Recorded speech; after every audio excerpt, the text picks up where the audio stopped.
Okay, it looks like I am alive. Oh, let me be for sure. Good morning, good morning, good morning.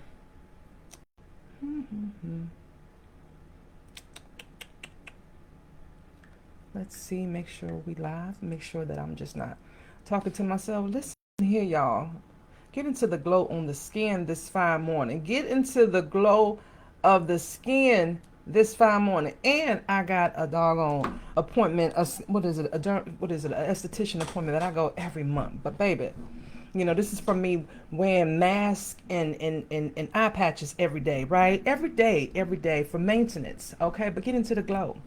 Anyway, y'all, good morning, good morning. Welcome to another day of getting to self-actualization with your girl Yasheka. And if this is your first time here, listen, show your girl some love. Go ahead and follow, comment, like, subscribe, share, or just do whatever you do, right? Let me know that you were here, right? Because I know that the information that I put out is something that we all can use. Um, so today, we are talking about something that I think that trips all of us up, and that's boundaries. Okay, boundaries. And let me just say this up front: having boundaries does not make you a mean person. Okay. Yesterday I talked about just saying no, or just being like, over explaining yourself. That's what I talked about yesterday. Saying no without over explaining yourself. Today we are talking about boundaries, right? And why it's important for you to protect your boundaries, especially if you are trying to get to the stage of self actualization. And this is why this series is called Getting to Self Actualization. All right. So again, today we are talking about boundaries, right?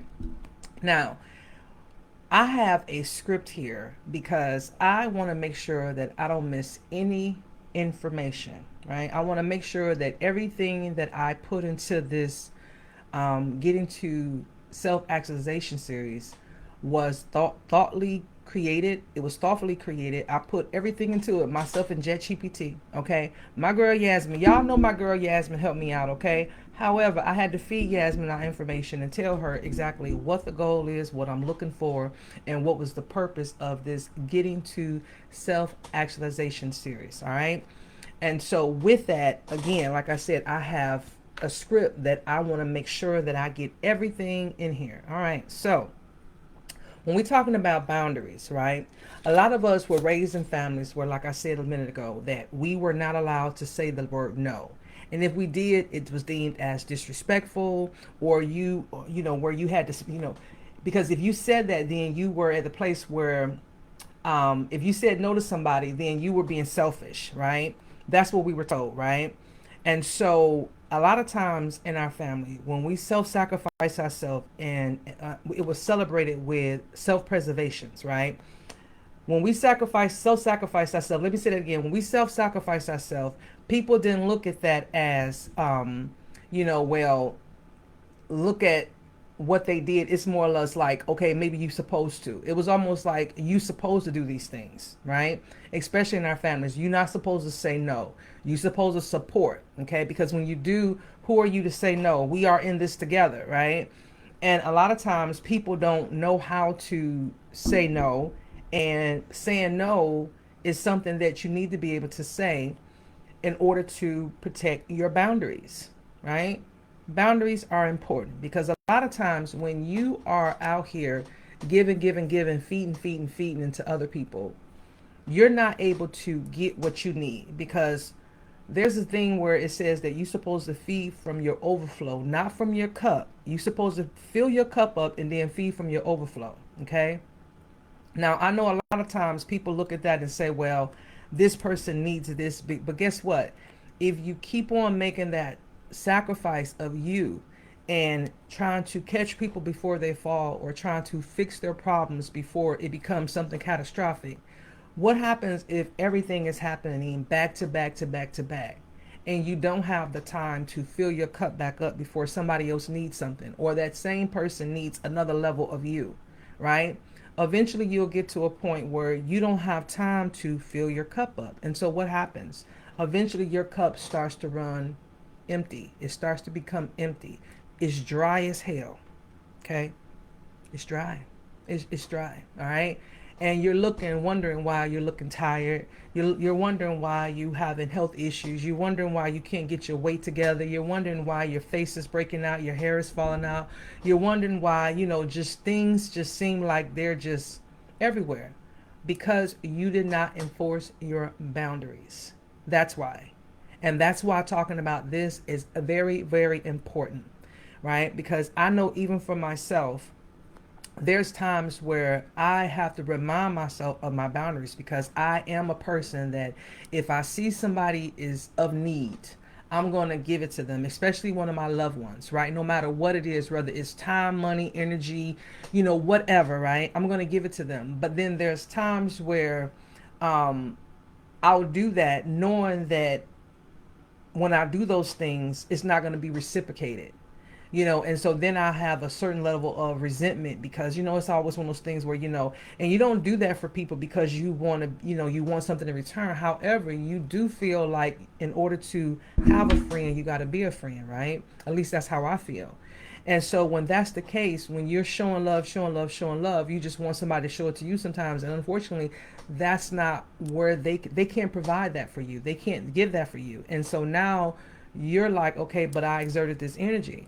And so that's why it's important that you feed from the overflow. That way you're always good because you can't expect anybody else to take you there because some people enforce their boundaries. Other people are enforcing their boundaries, right? And then sometimes your boundaries and theirs don't align up at the same time.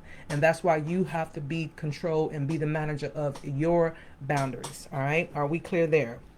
Now, one thing that I want people to also understand is when we talk about boundaries, right? It's not just something that we talk about in terms of dealing with. Let me say this. Sometimes we'll react in ways where, listen, I reacted this way because my boundary was misunderstood. I had somebody to enforce their boundaries on me recently, right? And the problem that I had with it, and this is just how I analyzed it, right? Because me and this person was on the phone talking, and and it seemed like to me that there was always some levels of like what's really going on. So I think for this particular day, I was at my wit's end with it. And so when I started talking to the person and just talking in conversation, I used profanity. And I wasn't using an FM, but I was just talking like, whatever. And so their thing was, you know what, Yasheka, don't cuss. I don't need you cussing at me. And I'm like, cussing at you? And I was like, okay, I tell you what, let me get off the phone and we'll talk soon. And I haven't talked to that person since. The problem that I had with that, it was because they enforced their boundaries. But what I didn't appreciate was I had to be the one to adjust my boundaries for them, right? Even when it came terms to being a friend and not being reciprocated back when you need that person. And so what I had to understand is that people are not going to treat you the way necessary you treat them, and what they see as a boundary you may not. And although you give, you cannot expect that in return. And so what I had to understand is that that person was not what someone I would consider a friend. They're a good associate, but they're definitely not a friend, right? Because of the fact that our boundaries could not align. And that's how I saw our boundaries did not align, because when I felt like boundaries should have been there, or should I say things should have been understood in the relationship, they weren't. And so because of that, it just, hey, we're cool on each other, but because of that, because sometimes your boundaries can be the same as your morals, your moral compass, right? What you deem as important to you. And you don't want anybody to overstep them. So for that person, me using profanity in the conversation was overstepping their boundaries. And for me, the things that were going on to cause this conversation or led up to this conversation that I take full responsibility for, it was like, okay, my boundary had been pushed too much. And so now the one time that I offended their boundary, they wanted to retaliate or say something about it. And I was offended because I knew that I had allowed my boundaries with them to be pushed several times more, where I didn't say anything because I didn't want to cause any disruption.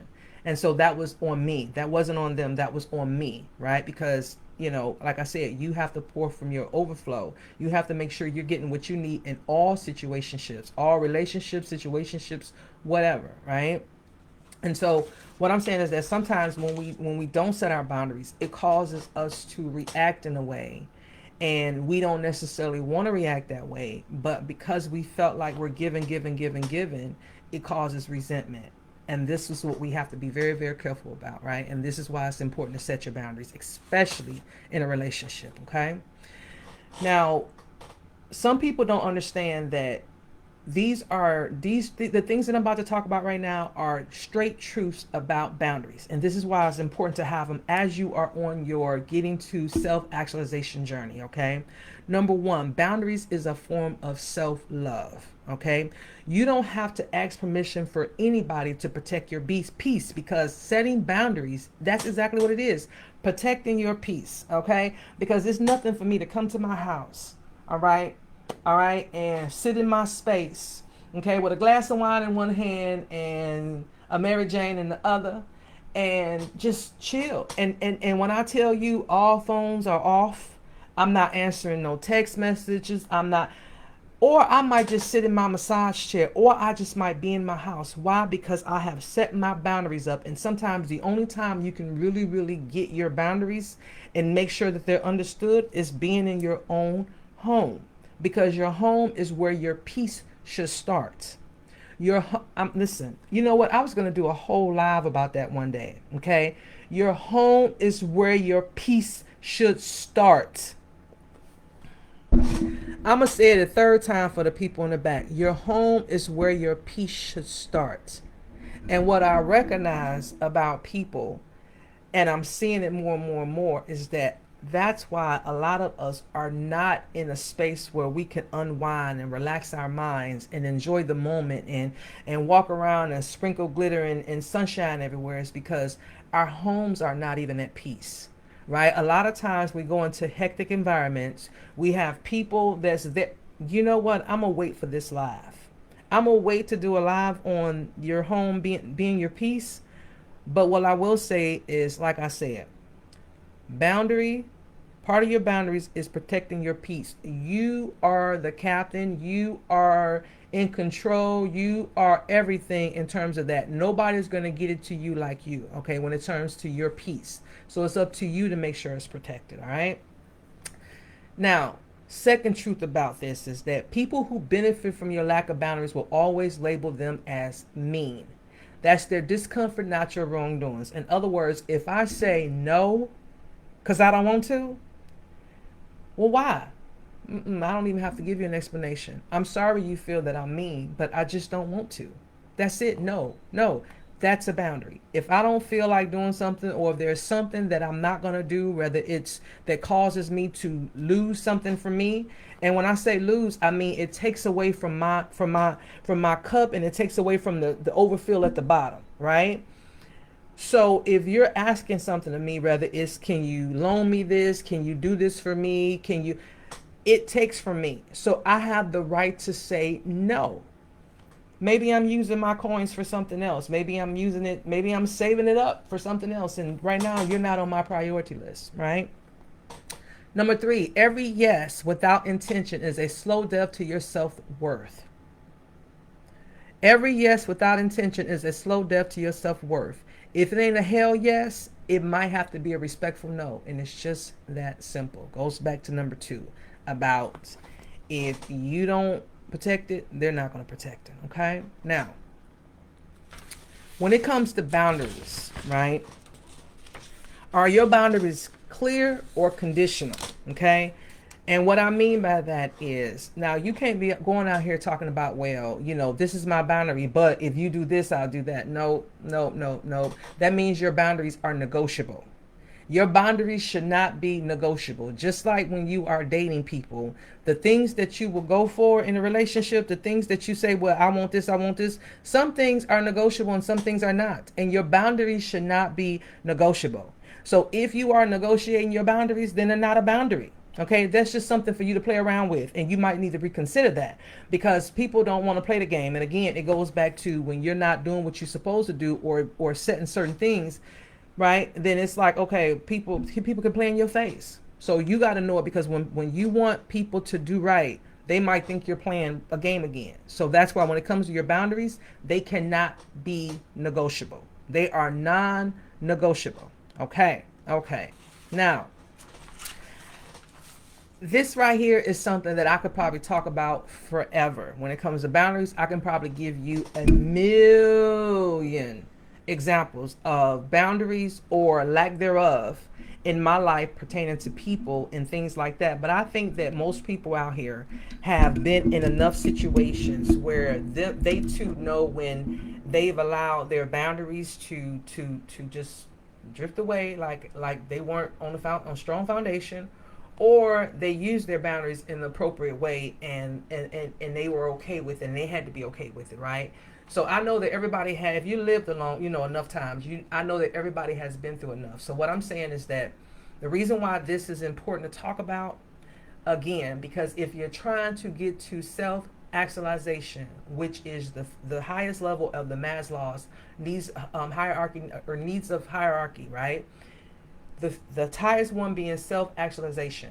In order for you to get there are a lot of steps that you have to get, right? When it comes to being safe, when it comes to being secure, when it comes to having support, those things right there, like we can go out and pick those things. But if we are still fighting with things that brings us back to a certain level, or takes us away from our goals of getting to this point in life, then it will knock us back down, right? It will knock us back down, right? So that's why it's important that, although we know we talk about these areas, within these areas, before you get to self-actualization, there are still things that you have to address, you have to be aware of, and you have to sometimes make some adjustments on in order for you to be okay. All right, so if you have stayed with me this time, I appreciate you. And if you have not watched the previous videos relating to this series of getting to self-actualization, make sure to do so. All right, I will catch you guys tomorrow at the same time. And like I said, be sure to show your girl some love, whether you do it through commenting, liking, subscribing, sharing, or follow, depending on what platform you are watching this on. All right, again, my name is Yasheka. I am a life strategist and self-actualization coach, and I will catch you guys in the next live. Bye.